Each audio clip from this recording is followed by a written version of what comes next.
Good evening. Thank you for joining us tonight for our Presidential Professor Lecture. We will begin the program shortly. Afterwards, there will be a live question and answer period with our speaker, Dr. Dominic Guss. While you listen to Dr. Guss's presentation, remember there is a Q&A button at the bottom of your Zoom screen. Please use this button to submit any questions you might have. Now, on with the presentation. Hello, I'm Gordon Rikita, Professor of Anthropology and Interim Associate Vice President for Faculty Development. I've learned in the last 4 months that there are many wonderful responsibilities involved in being an interim AVP. Getting to introduce the 2017-2020 John A. Delaney Presidential Professor, Dr. Dominic Guss of the Department of Psychology, is one of the particularly marvelous responsibilities. What's not so marvelous, though, is realizing, as I reviewed his curriculum vitae, that not only did he join the faculty of UNF in the same year I did, but that in his 25-page record of achievements makes my own look like I've been sitting in a cave somewhere. I can't even claim that I've been sitting in Lascaux Cave or McDougall's Cave with Tom Sawyer and Becky Thatcher, or even in Plato's Allegoric Cave. Nonetheless, let me begin with a brief resume of Dr. Guss's remarkable career. He holds baccalaureate, master's, and doctoral degrees from the Otto Friedrich Universität in Bamberg, Germany. His PhD thesis, under the direction of Professor Dietrich Dorner, was completed in 2000. After brief appointments to the faculties of Ateneo de Manila University, Northern Illinois University, and Beloit College, he accepted a position with us here at UNF as an assistant professor of psychology in 2003. Since then, he made the jump from assistant to full professor in 10 short years. In the 18 years he's been with us, Dr. Guss has published 36 refereed journal articles, 9 refereed articles in national proceedings, 20 book chapters and encyclopedia entries, and his vita contains a listing of scholarly presentations that is over 8 pages long. Dr. Guss has brought in over $200,000 in external grants. He's chaired a dozen undergraduate honors and bachelor's theses and 14 master's theses. Courses he regularly teach focus on topics such as computer applications in psychology research, experimental cognitive psychology, professional opportunities in psychology, and social psychology. He received the Outstanding International Service Award in 2006, the Outstanding Faculty Scholarship Award in 2011, and the Distinguished Professor Award in 2016. From my perspective as an anthropologist, one of the more exciting aspects of Guss's scholarship is the consistent way he's explored the impact of cross-cultural differences in human cognition and behavior. For example, in 2007, he published with his former graduate student, Brian Wiley, an article in the Journal of Cognition and Culture entitled Metacognition of Problem-Solving Strategies in Brazil, India, and the United States. In this study, he and Wiley surveyed over 300 students from those 3 countries on the metacognitive strategies they regularly employed. Metacognition is thinking we do about our thought processes and is essential in problem solving and effective decision making. Among many other fascinating conclusions they found, that respondents differed in the importance of characteristics of certain cognitive strategies, with speed a crucial factor in problem solving and decision making in India, synthesis in Brazil, and critical thinking in the United States. Metacognition of problem-solving strategies in Brazil, India, and the United States has been cited over 100 times since its publication and is a perfect example of Guss's work. Many of his most cited and impactful articles examine the relationship between cultural differences and creativity, perception, decision-making, and problem-solving behavior. Moreover, he has a tradition of working with current and former students on research publications. And while my anthropological perspective draws me to his scholarship, his exploration of cognitive and differences in cognitive strategies across cultures should be of particular interest to all of us in our ever more globalized world. As the current pandemic has aptly shown us, we are no longer living in isolated cultures. Globalization means that encounters with cross-cultural differences in cognition will be an ever-increasing experience for most of us.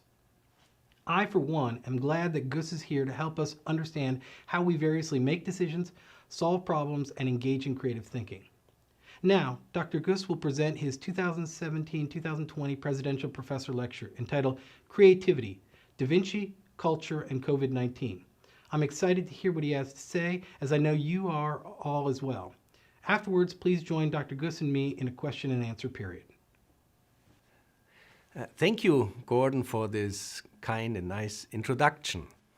Welcome to this lecture on creativity, Da Vinci, culture and COVID-19. First, before I start, a little background about myself. I'm originally from Germany, Augsburg, a city in Bavaria in the south, and my last name is G-U umlaut SS, which turns in international spelling into G-U-E-S-S.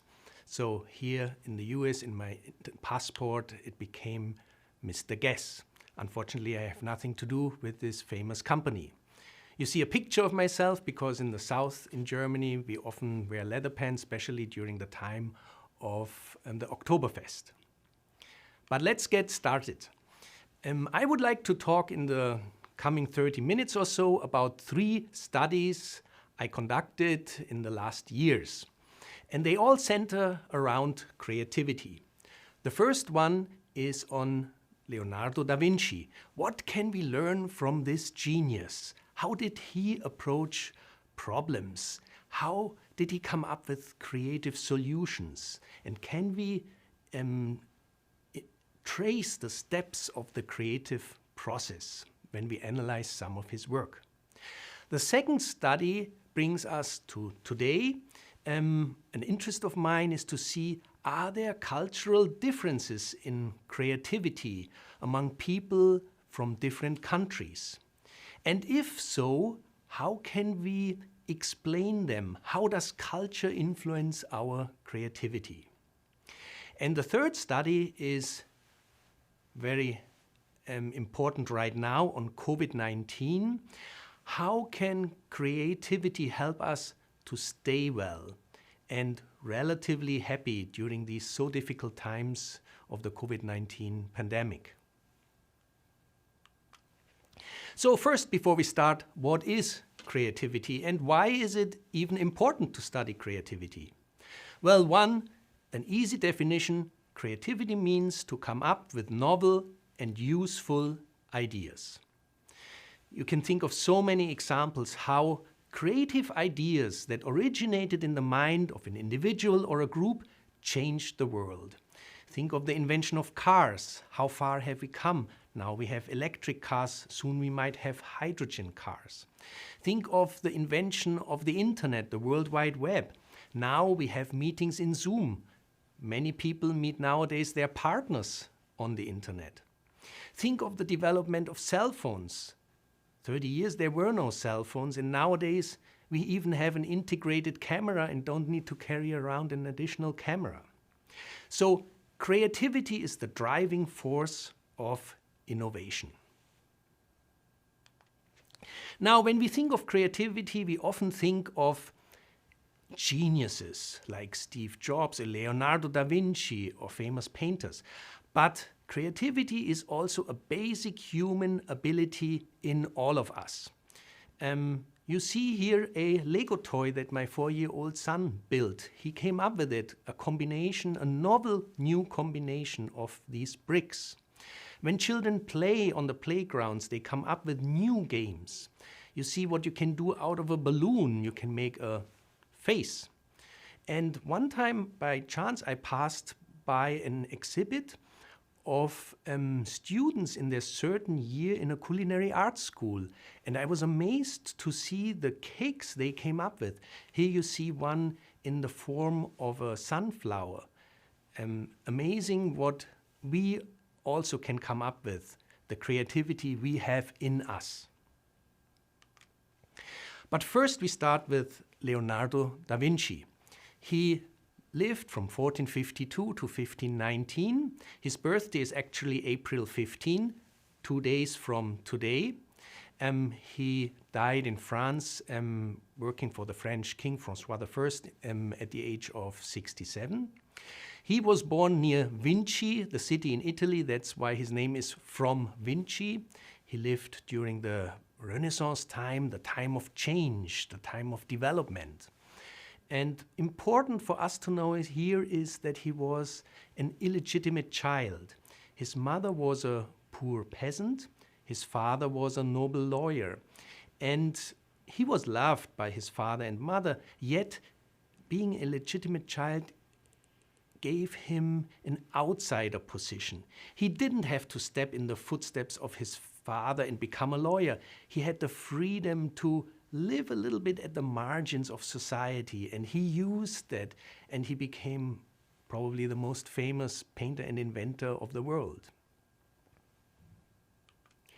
Now, I only want to talk about two of his inventions about flying machines. The dream to fly was always a dream of humankind.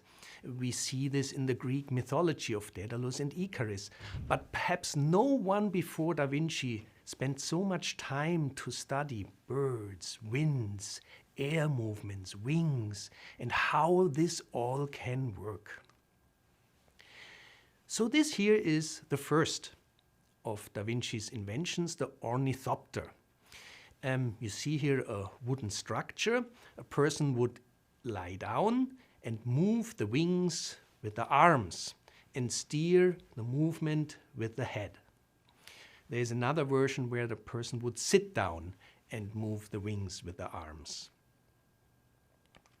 The second invention is called the aerial screw. And I would like to cite directly Da Vinci how he describes it. Let the outer extremity of the screw be of steel wire, as thick as a cord, and from the circumference to the center let it be 8 brachia, 48 feet. I find that if this instrument made with a screw be well made, that is to say, made of linen, of which the pores are stopped up with starch, and be turned swiftly, the said screw will make it spiral into the air, and it will rise high.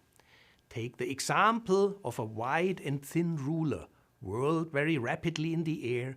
You will see that your arm will be guided by the line of the edge of the said flat surface.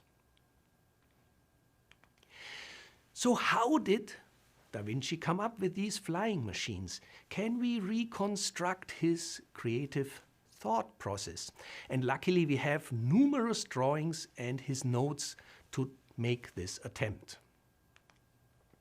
First, definitely important is to have a vision and passion and curiosity. He had this vision of a man being in the sky flying. He had this passion to endure and pursue this work for many years, and he had this enormous curiosity to discover. He made alone 500 drawings and numerous pages of notes on the topic of flying that are summarized in the Codex on the Flight of Birds. Here I have some examples of sketches of birds in different positions, his notes, and certain wind movements. And where does this curiosity come from? Where does it originate? And here I would like to go to some basic theory about 5 groups of human needs. Psychological research has shown us that there are 5 needs: existential needs, hunger, thirst, sleep, pain avoidance, sexuality, affiliation, being together with other people, getting a hug, a clap on the shoulder. Certainty, this is important, a need. We want to understand the world. We want to predict what is happening. And this need was very strong for Leonardo da Vinci. He right away got captured when he was fascinated by a topic. And competence is also relevant here. The need that we want to feel we can have an impact on the environment.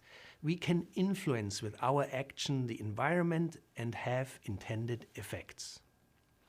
Now, here you see these needs in form of tanks. Tanks with certain liquid levels. What does that mean? We can imagine that every need for every person has a certain set point. If my water is at the set point level, good, that means the need is satisfied, it's not active. But what if I'm in a situation like Leonardo da Vinci? How can a person fly? The certainty need becomes active. Liquid drops out of the tank.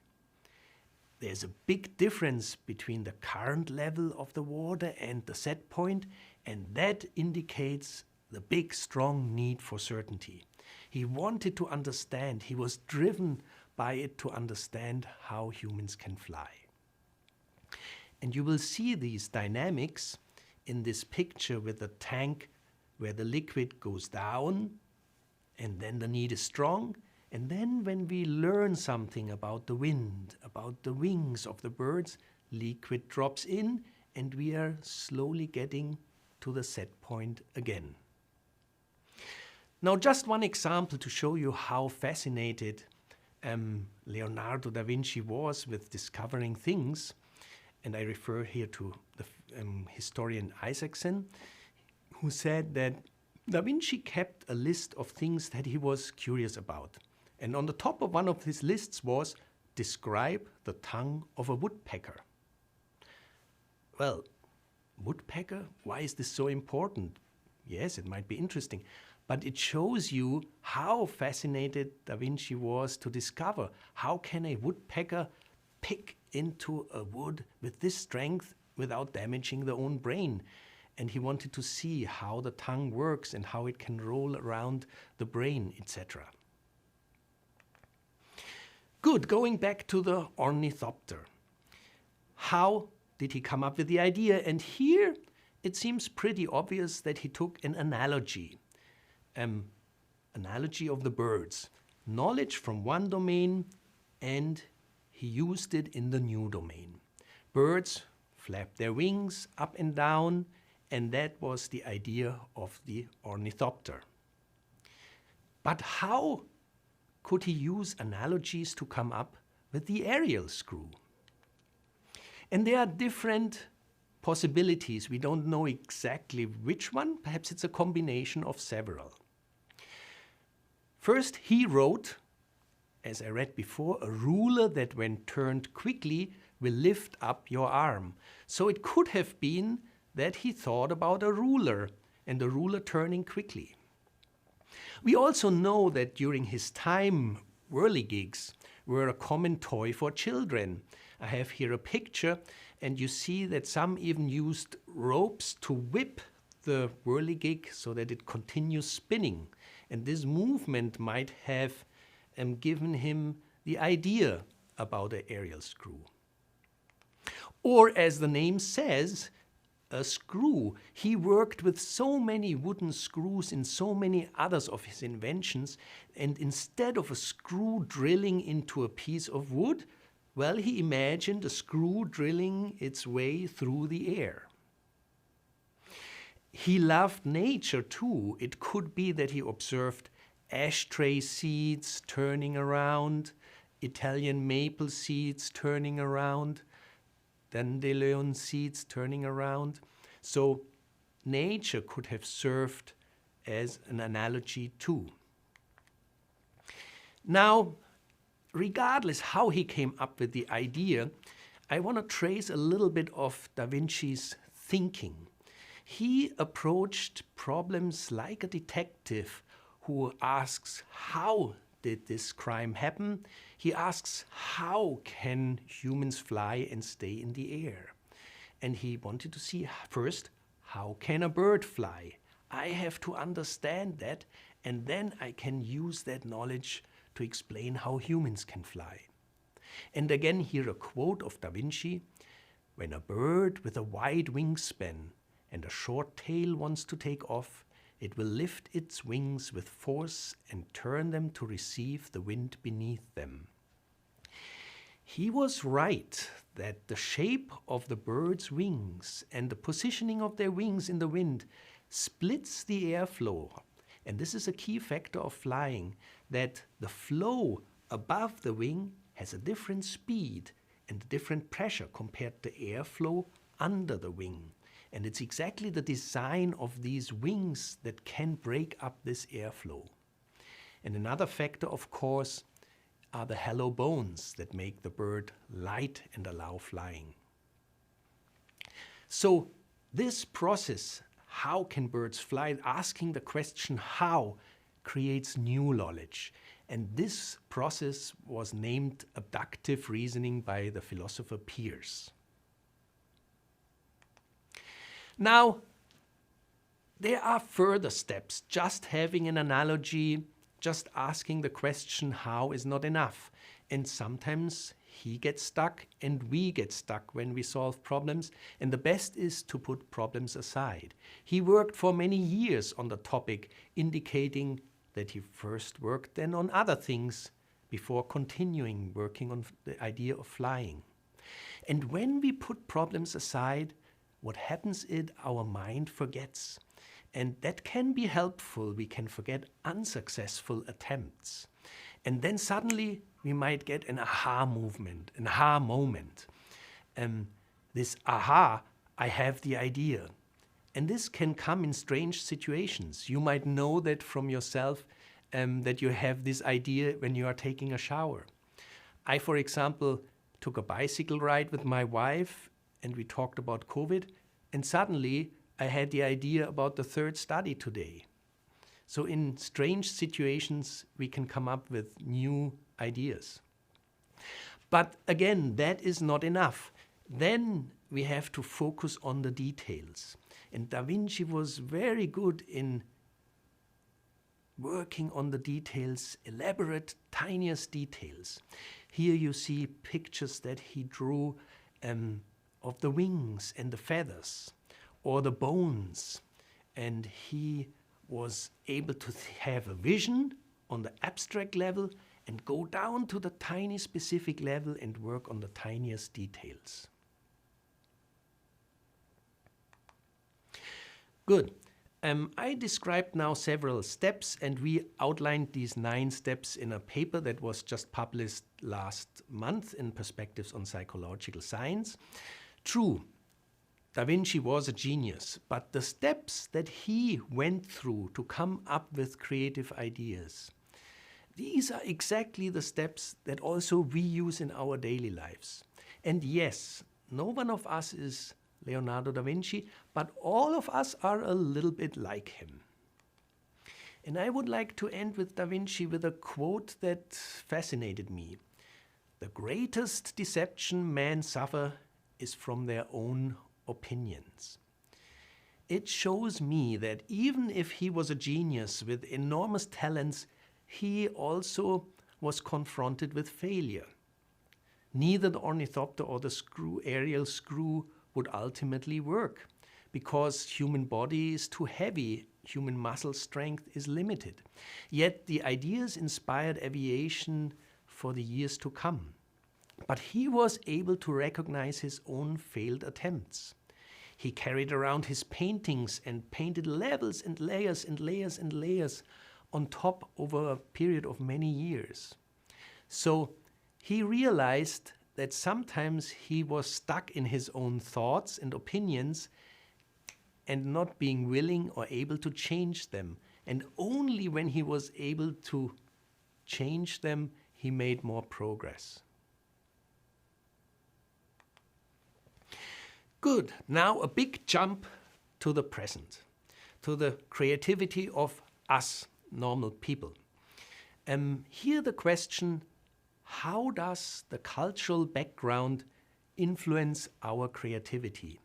The culture in which we are raised, the values we grow up with, how does this affect, and does it affect, the creativity in specific situations? Well, first to be clear, what is culture? Culture, how we psychologists understand it, is something we have in our mind, all the knowledge that we grew up with, the norms, the values, the language, the problem-solving skills that are shared with members of a group. And this knowledge is important. It helps us to cope with the world and with each other. Here I have this picture of this man or person with words and images about the world.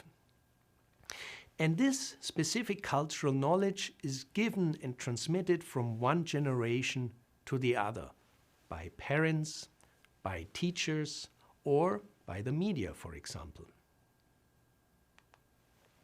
So what did we do? A team of UNF students and we went to different countries. We went to India, we went to South Africa, we went to Germany, we went to Guatemala, and we went to the United States. And in every country, we had a group of about 200 comparable students, and we gave them surveys. In their language, in Gujarati in India, in English in the US and South Africa, in German in Germany, and in Spanish in Guatemala. And part of the instrument surveys was the Creative Achievement Questionnaire about achievement in 10 life domains, such as cooking, dancing, science, creative writing, humor, and music. Another part were the doodles, these riddles, pictures where the participants came up with an interesting title. And of course, some data on their demographic background and cultural values. Let's do this together. I would like to invite you to take part of this creativity test with me. Let's see how creative we are in the domain of dancing. 0 points, I have no training or recognized talent in this area. I can skip right away to the next topic, architecture. 1 point, I have danced with a recognized dance company.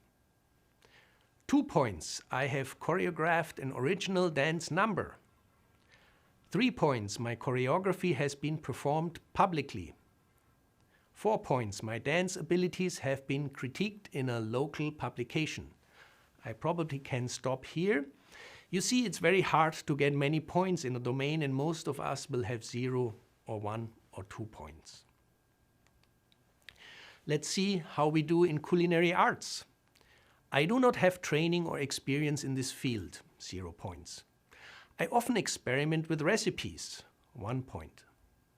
2 points, my recipes have been published in a local cookbook. 3 points, my recipes have been used in restaurants or other public venues. 4 points, I have been asked to prepare food for celebrities or dignitaries. Perhaps we can stop here too. It gives you an idea, 10 domains, and for each domain assessing how creative have I been. What are the main findings if we look at these creative achievement domains and compare the summarized data of the US with those of South Africa in green, those of Germany in light yellow, those of Guatemala in light blue, and those of India in orange. I only want to talk here about dance. The US and Guatemala had the highest points, followed by India, South Africa, and then Germany. You see, architecture and design, everyone was close to 0 points, an area where our participants had no experience. Culinary arts, everyone values below 1, but the Indian sample had higher values. Interestingly and sadly, the yellow columns were always the lowest one. These were the German scores. Now to the doodles, and again I invite you to think of a catchy title. These are simple cartoons, visual riddles, we gave several of them, and people just wrote a title they come up with, a catchy title. What do you see here? Here an example of a Guatemalan answer. Dos plantas naciendo de un agujero. 2 plants that grow out of a hole. Here, a US answer, the overly scared ostrich. This gives high creativity points because it's an ostrich that not just hides the face and the head and the neck in the sand, but it's so scared that it hides almost the whole body and only the 2 legs are shown here.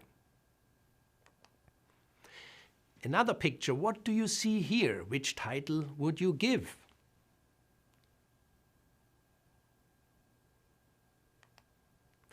Now you will be surprised that every one of you knows a little bit of Gujarati.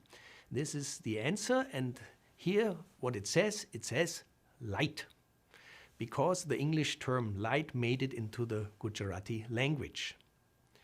Another Gujarati answer here, Pawan Chakki, which means windmill. Also a creative answer. Now, of course, we had big booklets, how to code. We had in every country 2 coders that were familiar with the language. We checked if the coders agree, etc. Another interesting answer here, an amazing lollipop. Also a highly creative answer. So here are the summaries in orange of the 4 doodles.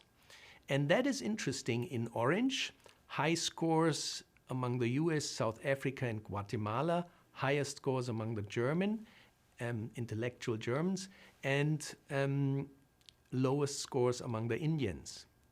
Yet again, the 10 creative achievements in real life, highest scores in Guatemala, US and India, and lowest scores among the Germans. So it is interesting to see some cultural differences in certain creativity tests. But for me, almost more interesting is the question, what is it in the cultural environment that can influence my individual creativity? And as I mentioned, we also had several survey scales that assessed 4 cultural dimensions. The first one is religious fundamentalism. The belief that one religion, it can be Christianity, it can be Islam, can be Hinduism, provides all the correct answers and solutions to all the problems in life. I'm not talking about normal religiosity, spirituality here. I'm talking about religious fundamentalism. And here the assumption is, I have here this minus sign, the higher these religious fundamentalism scores are, the lower will be the creativity, because I don't need to think about certain problems and solutions. They are provided. I follow the rules. Another dimension, uncertainty avoidance. Cultures differ to the extent to which their members are threatened by uncertain or unknown situations. Some people get anxious when they don't know what's going on, and others say, no problem, we will see. And so the higher this uncertainty avoidance is, again a minus, the lower will be the creativity, because it limits my thinking. And the third dimension, future orientation. There are some cultures that live more in the past, some in the here, in the present, today, and others more in the future. And they always plan, they always think what could happen, what is the next step. So they think in different direction, and that could be positively related to creativity. The fourth dimension is power distance, which means cultures differ how they accept hierarchies in society. Is it okay that there are differences between people, that there are hierarchies? Or are there cultures and societies that view people more egalitarian? And if I'm living in a culture with strong power distance, I believe what my superior tells me, I simply follow that. That means it would limit my creativity. That's why I have this minus sign. The higher the power distance, the lower would be the creativity. So this was the model we came up with. And the question was, can we find support for this model in our 1,000 participants if we take all together? And interestingly is that all the relationships that we postulated, the pluses and the minus signs, were confirmed. except from future orientation to creativity. There was no relationship. But the higher my fundamentalism, religious fundamentalism, the lower my creativity. Religious fundamentalism hinders my creativity. High uncertainty avoidance hinders my creativity. High power distance hinders my creativity. And from uncertainty avoidance to religious fundamentalism and future orientations, there are two pluses. The higher my uncertainty avoidance is, the higher was the religious fundamentalism and the higher the future orientation. So this is an interesting finding that shows that these cultural values that we grow up with, that we might not even be aware of, we carry them around with us and they influence how we approach specific problems, how we solve them. In this case, with how many creative solutions we come up with. So this is a study that involves collaborators in the 5 countries, several UNF students, and we are in the final stages, and hopefully soon we have that study published. Now again, we jump to the here and now, to creativity and COVID-19. For 1 year now, we have lived with this pandemic, something no one of us has ever experienced. And it has dramatically changed our lives, our professional lives, and it has cost the lives of so many around the world. For us, the question was, how can we deal with this pandemic and what factors help us to stay well, stay relatively well during COVID-19? And how can we cope with it in a relatively successful way? And which coping strategies can help us and are related to greater well-being, to happiness? So these were the questions that guided our research. And we thought if we want to understand well-being, we have to look at many different variables. We have here the biological side that plays a role. We have the psychological side that might play a role. And we have the social side that might play a role. We were lucky to have 938 participants who answered an online survey, and we assessed many different variables, and we had hypotheses how they could influence our well-being. Starting with the biological variables, gender. Is it that men and women are affected differently by the pandemic and one group is more happy, more psychologically well than the other one? Are there influences of age, younger versus older people, and how this affects our happiness? Does my physical health, overall physical well-being, relate to my psychological well-being? Then the psychological variables that we assessed, spirituality. Does it help me in this situation to have some kind of religious beliefs to cope with it? Loneliness. If I feel emotional lonely, does this negatively affect my psychological well-being? Social loneliness. If I feel I'm distant from my friends, from my family, does this negatively affect well-being? And sense of agency. If I feel that I'm in control, even during this pandemic, that I still can control aspects in my daily life, does this help my well-being? And now to the social group. We assessed hours spent on social media. How long do people connect? Perhaps that is helpful during this pandemic. And neighborhood safety. Do I live in a neighborhood where I'm free and feel safe to go out and walk around? We added economic variables because we thought they play an important role too. Job security. Am I afraid that I'm losing my job?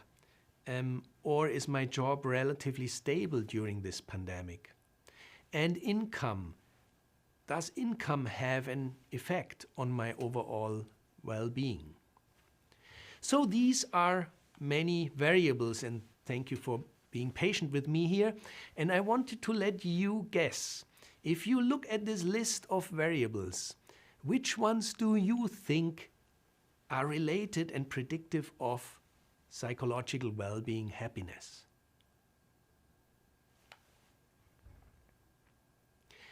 And on this slide, I highlighted in yellow those variables that are related to psychological well-being. It is not gender, it is not age, but it is the overall physical health. It is all the psychological variables: spirituality, low emotional loneliness, low social loneliness, and a high sense of agency that is important in this situation, that is related to psychological well-being. It is not the time that I spend on social media and the neighborhood safety. It's not even the income. It is the job security. If I believe that I have a job and it will continue during this pandemic, that helps me to have higher scores in psychological well-being. So these findings are important on so many different levels. But what is important to me is, if I look at the World Health Organization, at the Census Bureau, they are good in assessing these biological and social variables because it's easy, but they often don't assess the psychological variables. And these are exactly the key variables here. These contribute the most to psychological well-being.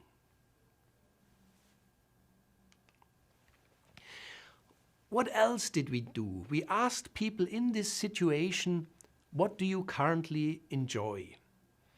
And we wanted to see, if we compare the 300 unhappiest participants with the 300 happiest participants, how do they differ? And I have here on one side some coping strategies that are more frequent in one group, and I have on the other side coping strategies that are more frequent in the other group. And I will ask you also to guess, which coping strategies do you think were more frequent in the happy group and which ones were more frequent in the unhappy group? I currently enjoy more time playing video games. I currently enjoy more time watching TV shows, movies. I enjoy having fewer responsibilities.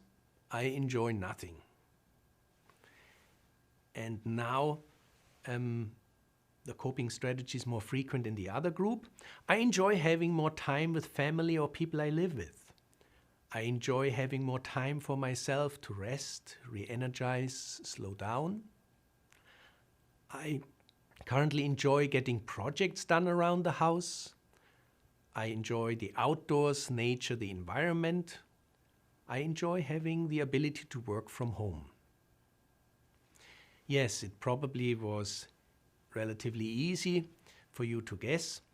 The left 4 items were much more frequently selected by the low psychological well-being group, by the group that is unhappy. And these strategies show more a passive approach. I sit at home, watch TV. I can really not enjoy anything in this current situation.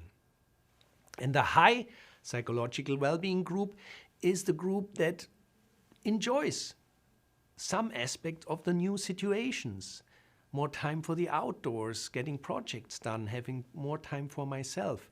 So making the best out of it, being intentional, being open-minded, and here I come back to the topic, being creative. In a situation that is completely novel, doing new things, doing other things. So to summarize the findings about the coping and the biopsychosocial variables, yes, staying well during COVID is difficult, as we all know, but we can learn. And what I learn here is that being proactive, taking initiative and control, being creative and trying to maintain social contacts as good as possible are key to stay well during this pandemic. This article was published 3 weeks ago and is available free online if you want to read more of the details. So now we are at the end of my talk. Here is the list of references of the studies and research I referred to during my talk. And allow me a few minutes to thank many people who are behind this talk. I would like to refer briefly to Bamberg, the city in Germany where I studied. Here you see the cathedral built around the year 1000 in the medieval times. Bamberg is a World Cultural Heritage. And here is the Prince's Portal. And you can see the 12 apostles of the New Testament standing on the shoulders of the prophets of the Old Testament. And that's how it is also in science. We scientists stand on the shoulders of many others who help us, who support us, and the scientists who came before us. So I'm very well aware of that, and I'm very thankful to the many people on whose shoulders I stand. First, my mentors, Dietrich Dörner, Stefan Strohschneider, and Ive Iversen. And I'm thankful to the many, many students at UNF that I was able to mentor in the 18 years, over 100 students. And I mention here only those who were involved in the 3 studies I just discussed. Sara Ahmed, Smith Shah, Junior Ali Badibanga, Alexandra Faust, Lauren Boyd, Johannes Ermida. It is really a pleasure to work with those students and to develop the projects and get excited about them. I'm also thankful for the administration that supports faculty research, my colleagues in the department, my chair Laurie Lang, my dean George Rainbold, and President Szymanski, because there has been a switch to more research focus at UNF. Of course, also my friend Dag Naslund, we go surfing, we get ideas in the ocean. And also the funding agencies. Cross-cultural research is time and labor intensive and expensive. So the Marie Curie Fellowship of the European Commission, who supported the creativity research. The Humboldt Foundation with a fellowship who supported my research.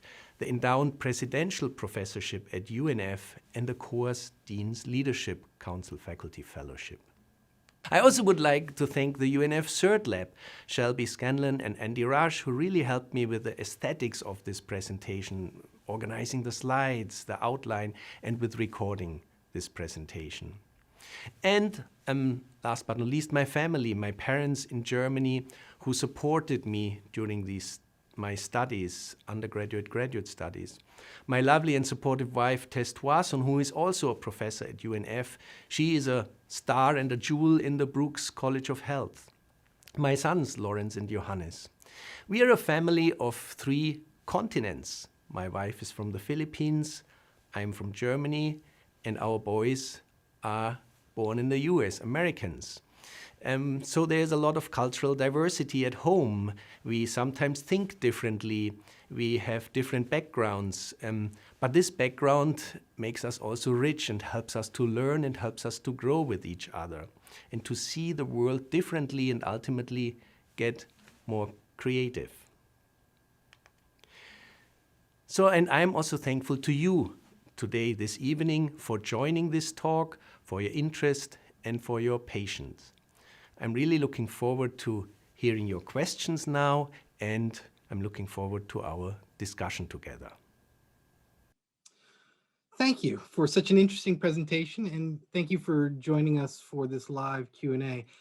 For our audience, please don't forget that there's a Q&A button at the bottom of your Zoom screen, and you can use that to submit any questions you have for Dr. Guss. And I want to just follow up one of his thanks by reiterating our thanks to the CERT, the Center for Instructional Research Technology at UNF, and David Wilson, who's actually being sort of the behind the scenes master of all of this Zoom wizardry. So it's a great team they have over there, and we're really appreciative of them.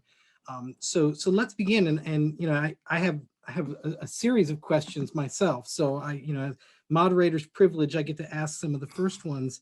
You know, I guess one of the first things that I want to talk about is the value of diverse cultural groups in working teams. We often talk about wanting to have diverse teams on departmental committees, for example, here at the university or in a corporate structure.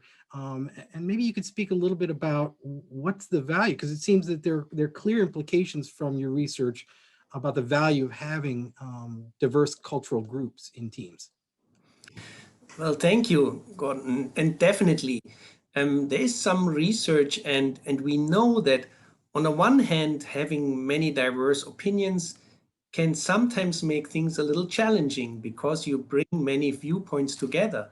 But ultimately, we know that diverse viewpoints are helpful and help in the process of solving problems, coming up with new ideas. And diverse teams from different perspectives usually perform better than more homogeneous teams. Absolutely. So perhaps I could go back to one of the first parts of your presentation.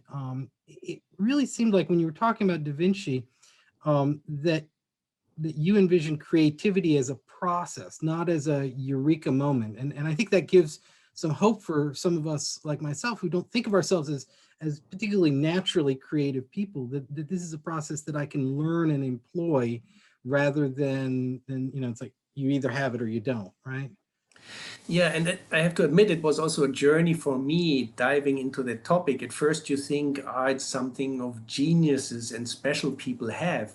But the more I read and the more I did research, the more I realized, no, it is something that all of us have. It's just a question, can we tap into it? Can we foster it in certain situations? And you're right.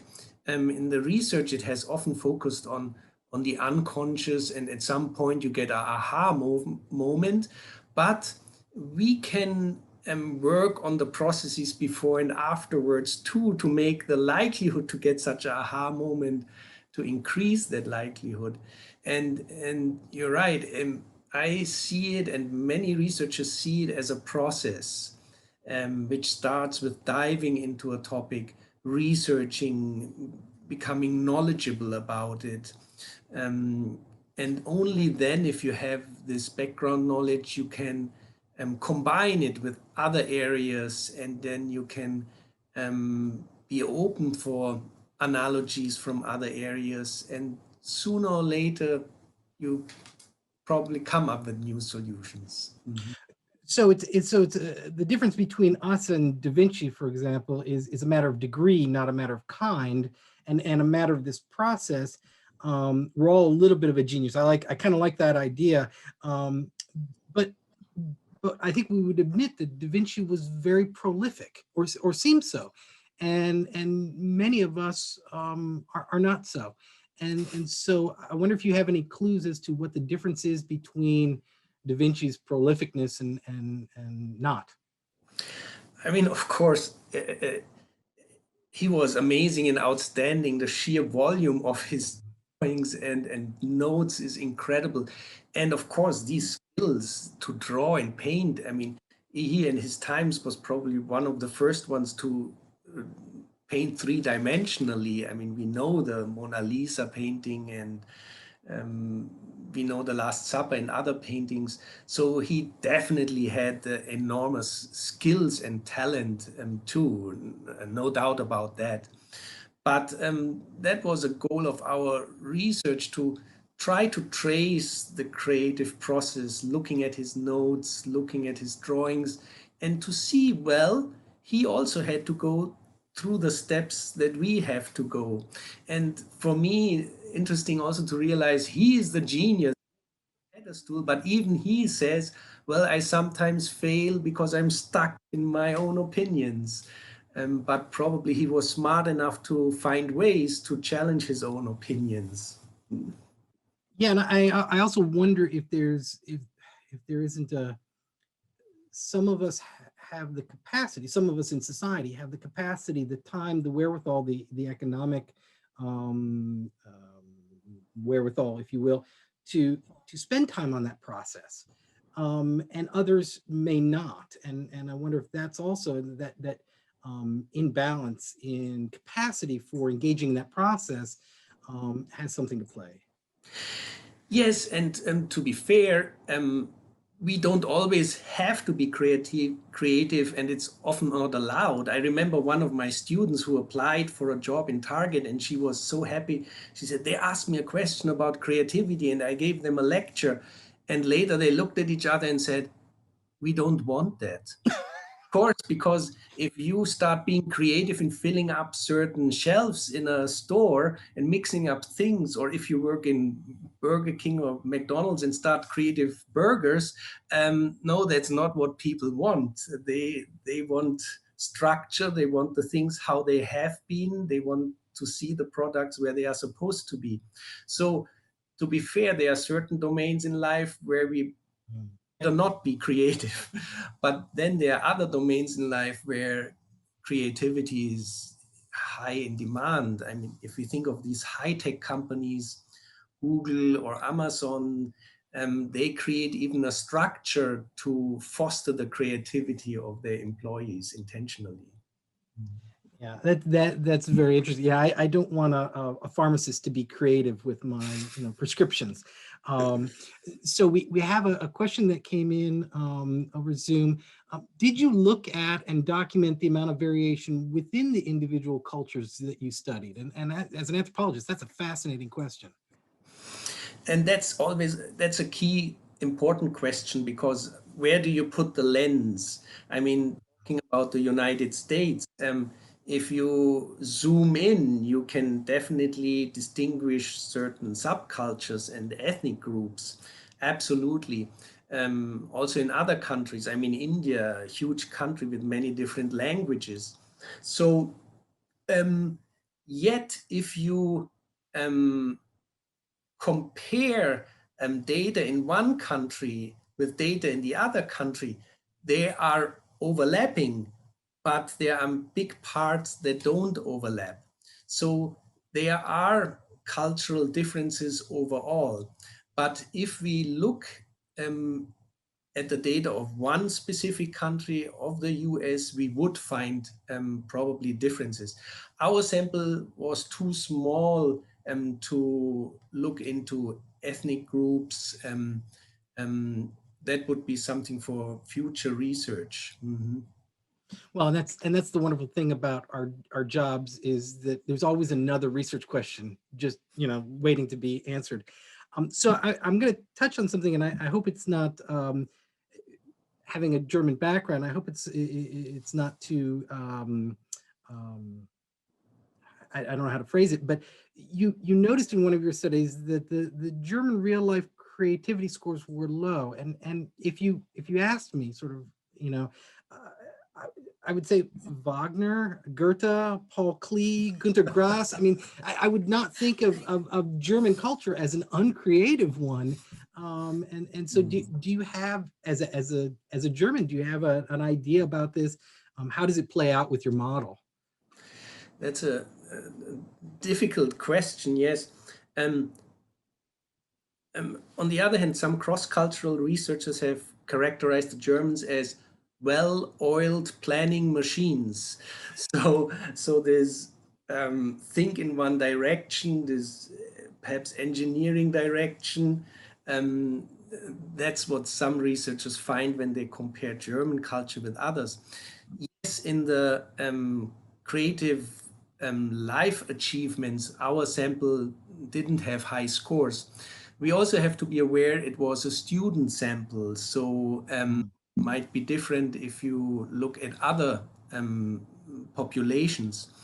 But in the other test, this finding a creative title, this more cognitive intellectual test, they had the highest score. So that was interesting. And I don't have an explanation. We also have to say that creativity, cultural creativity research is relatively new. So there are not 30, 40 studies I could build on or refer to. So we have another question from our audience.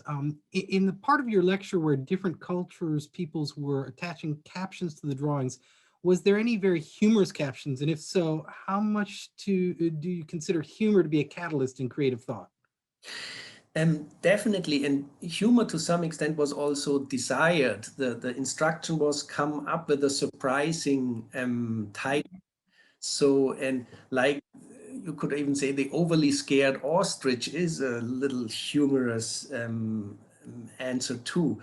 And yes, humor means to see something in a different light and point out something new. So humorous answers often got high ratings by the raters. So another question from the audience, is creativity something that anyone can possess through this process that you described, or is there a threshold for some individuals?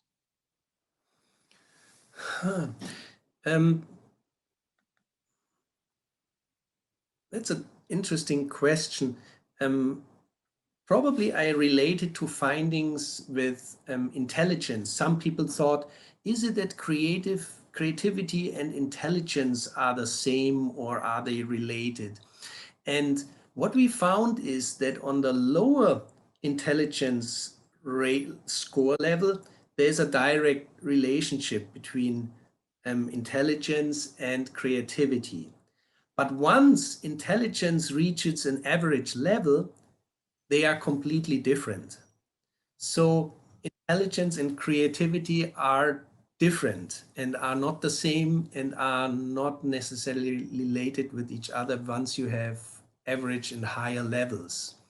So that tells me that probably you could train yourself to become more creative, and there are techniques that we could use to stimulate our own creativity.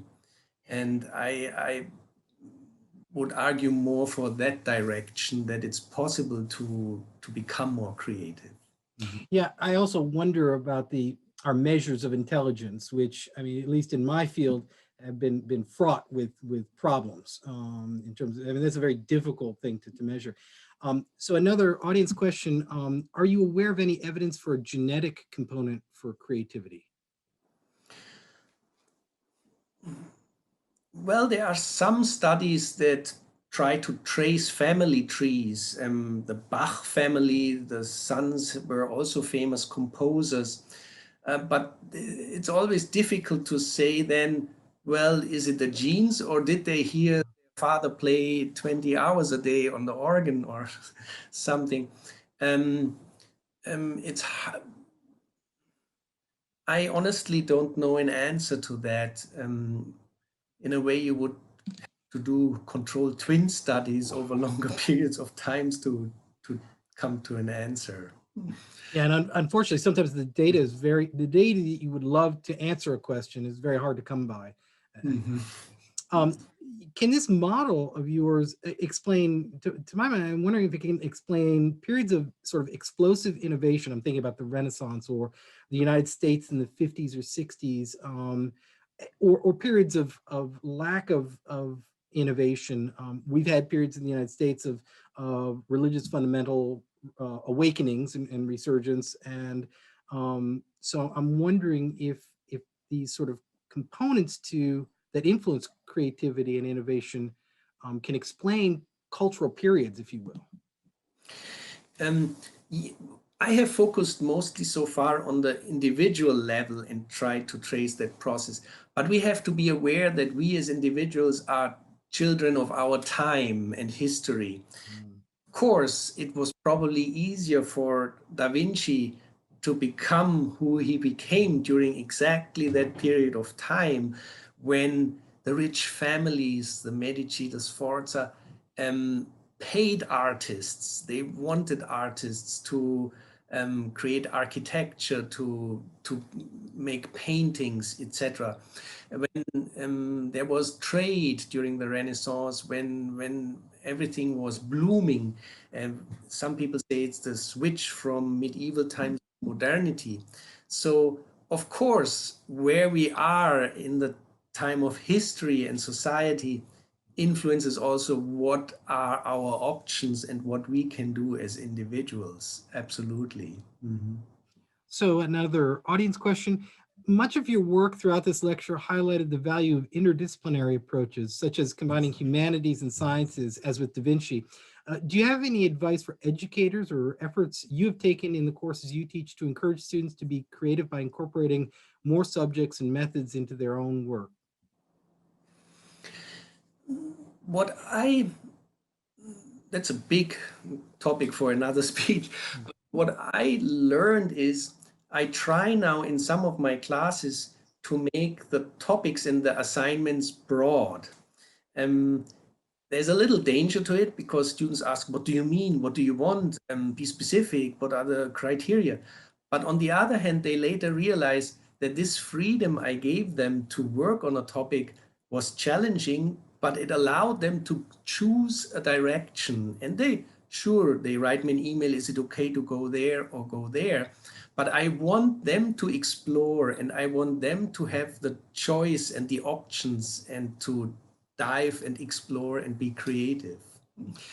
It is a very frustrating experience for students when they're confronted with an assignment that doesn't have clearly defined boundaries. They get very frustrated, and I wonder what that says about sort of the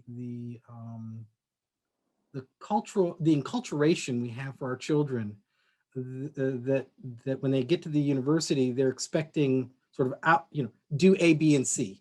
And that's an important component that we're providing them at the university to sort of take away those guardrails and say, think creatively, and problem solve. This, That's an interesting, difficult topic to find a balance here because I also think about employees because they say one of the key requirements for a successful employee is to deal with new and uncertain situations. There will be always in the work field something coming up that you didn't expect. And then they want exactly these problem solving skills to deal with novelty.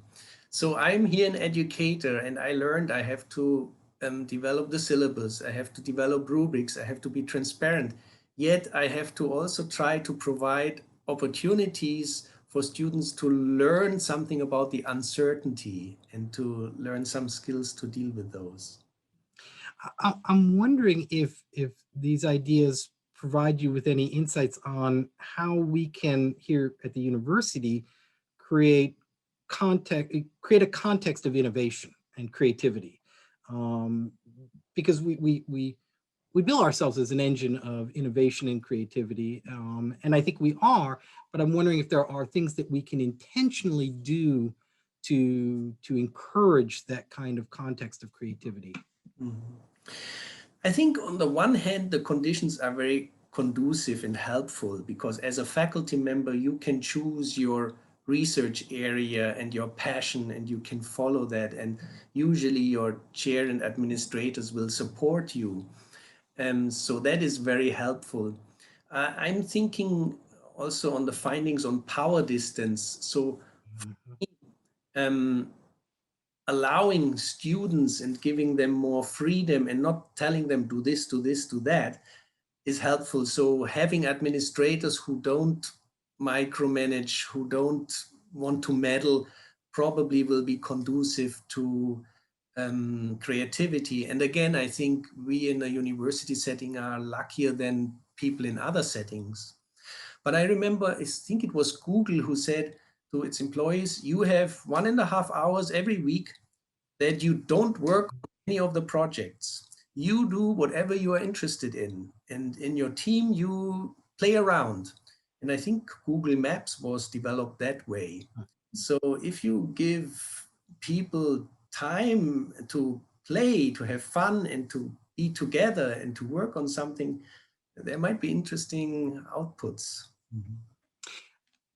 I'm also wondering if you have recommendations for us all as we move to a more normal post-COVID life.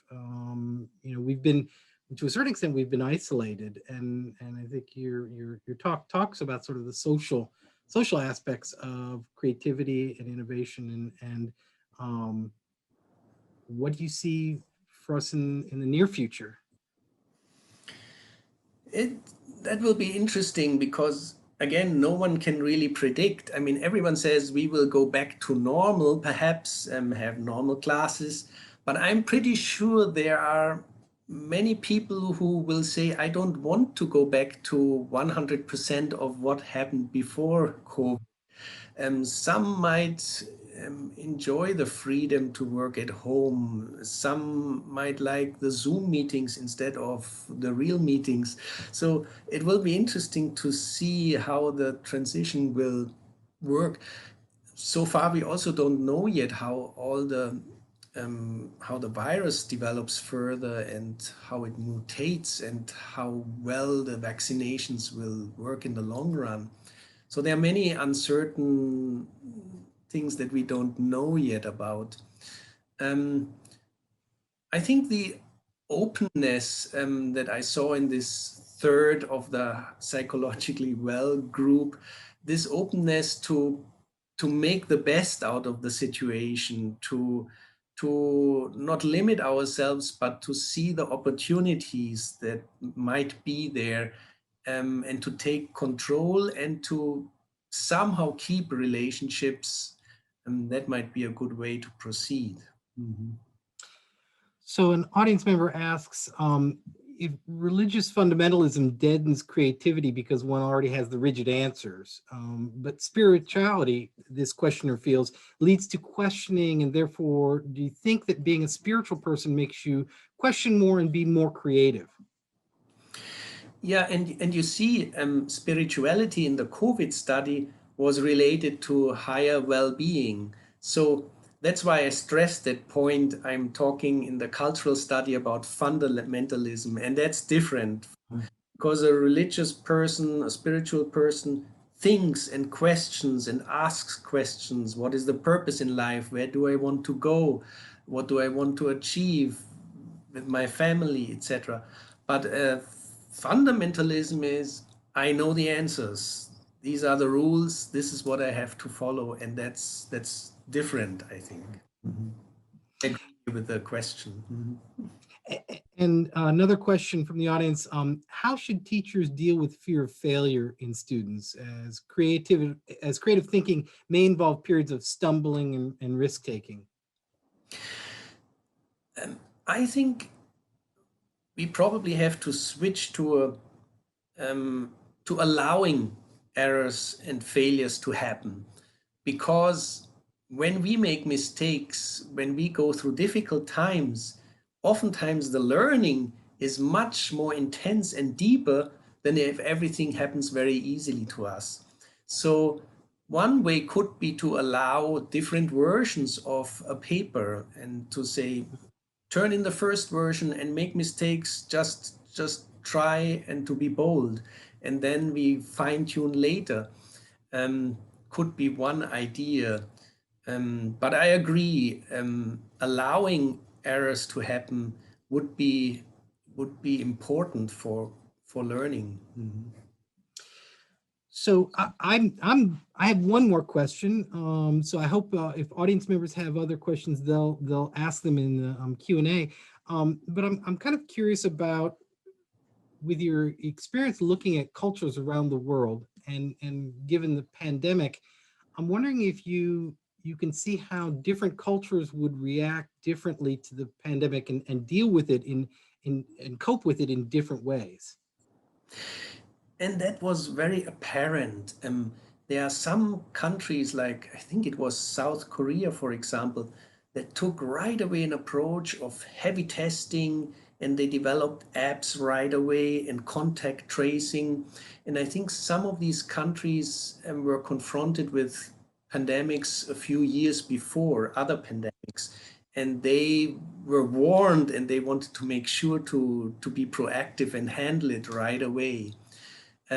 So you can see different approaches. I think New Zealand closed right away, shut down and had only a few cases, was able to control it, and then stayed without cases. I know Germany tried a harder approach and now is really in strict lockdown. You can only visit, one person can visit another house. So they are very strict and meticulous in the rules they come up. And then within the US, you also see differences. I mean, I think is it Texas that opened up already, and other states are more cautious and have different approaches. But it's interesting from a cultural perspective. I think those countries that have a high power distance are allowed to impose stricter rules and regulations because it's more accepted by the population too.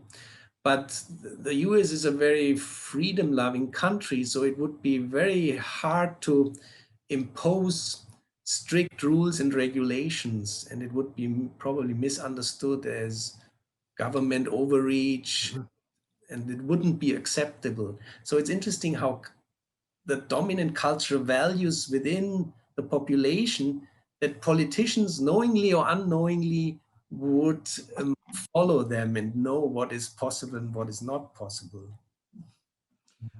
So we have another question in the Q&A. This is a great one. What made you interested in creativity? And what do you intentionally do in your everyday life to foster creativity? Yeah, I started studying problem solving in dynamic and uncertain and new situations. And then I thought, okay, well, one key to success in these situations is to think outside the box and to come up with new ideas. And from an egoistic perspective, I thought, well, it would be interesting to study that. How can I become more creative? And I find myself not always succeeding, but at home, for example, humor, making sometimes jokes with my kids to startle them and make them think, what is he saying? To try myself, get out of the normal ways of thinking. And I have to say, it's also liberating a little bit to force myself to leave my strict ways of thinking. I think my wife would disagree that I'm successful at that, but it's a learning process and a way to go. Yeah. No, I agree. You know, I remember a time when I was playing with my oldest son when he was a small little boy, and he asked me a question, and it sparked it was a child's question, but it sparked an idea about my own research, and so it's great. Maybe we should all do a little bit more childcare, be more creative. Um, there are no other questions in the Q&A. So I think it's only left for me to thank you very much for a stimulating talk and a great conversation afterwards. And I really appreciate you taking the time. Thank you very much, Dr. Akita, for your wonderful introduction and for guiding the questions and answers, and for all your support for faculty too. And thank you for everyone who participated and listened and joined us today. Thank you all, and have a good evening.